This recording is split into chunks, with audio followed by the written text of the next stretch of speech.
আসসালামু আলাইকুম আমার সকল বন্ধুরা, আশা করি আপনারা সবাই ভালো আছেন এবং সুস্থ আছেন। যারা যে জায়গা থেকে আছেন সকলে বলি আলহামদুলিল্লাহ।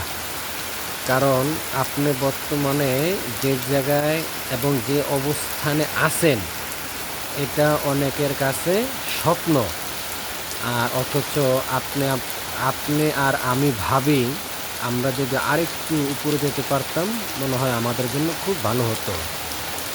তাই বন্ধুরা, একটা কথা বলি, আল্লাহ পাক যাকে যেই অবস্থানে রেখেছে সেই অবস্থান থেকে সকলে আমরা মহান আল্লাহ পাক রব্বুল আলামিনের কাছে জানাই শুকরিয়া এবং বলি আলহামদুলিল্লাহ। এবং আমার এই পেজটি নতুন ইউটিউব, আপনারা যে যেখান থেকে দেখছেন অবশ্যই অবশ্যই যারা নতুন তারা সাবস্ক্রাইব করে দেবেন এবং যারা পুরাতন তারা লাইক করে পাশে থাকবেন। আমার এই চ্যানেল থেকে দৈনিক নতুন নতুন বিভিন্ন ধরনের ভিডিও পাবেন আপনারা। ধন্যবাদ। আশা করি সকলে ভালো থাকবেন এবং সুস্থ থাকবেন। ধন্যবাদ। আসসালামু আলাইকুম।